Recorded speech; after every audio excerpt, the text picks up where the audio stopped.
Welcome to today's lesson. So, radical equations happen to be linear.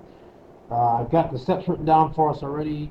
Isolate the variables, square both sides. If it's a square root, if it's a cube root, you're going to cube both sides. If it's a fourth root, you'll raise both sides to the fourth power, and so forth and so on.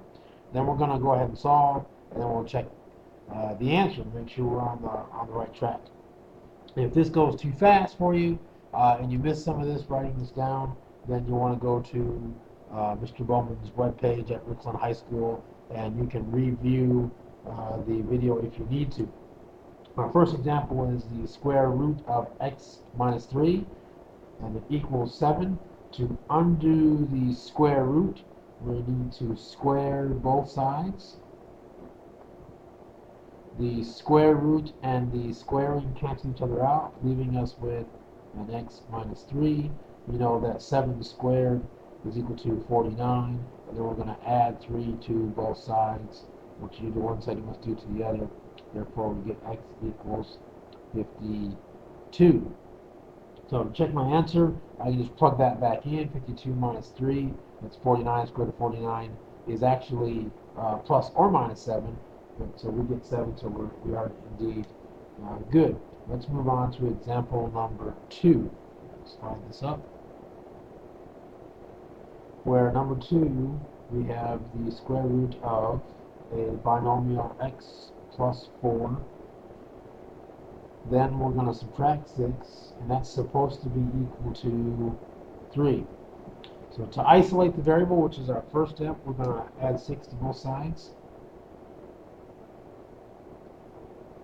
In which case now that leaves us with the square root of x plus 4 equals 6 and 3 is 9. Now I'm going to square both sides because I have a square root that I need to get rid of.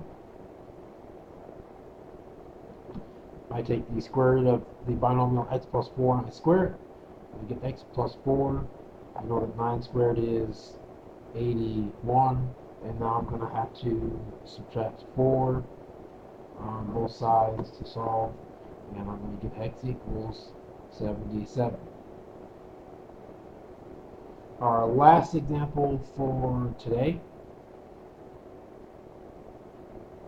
is example number 3, where we have 4 times the square root of a binomial. The binomial is 2x minus 3. It's all going to equal 12. In this case, to isolate the radical, we need to divide both sides of the equation by 4 first. My 4's will cancel out, leaving me with the square root of 2x minus 3. I know that 12 divided by 4 is 3. I'm now going to square both sides. On the left-hand side, that leaves me with a 2x minus 3 equals 9. I need to add 3 to both sides. So I have 2x equals, when I add 9 and 3, I get 12. And then when I divide by 2, I get x equals 6. Now you have the basics of solving a radical equation, and you know how to check it.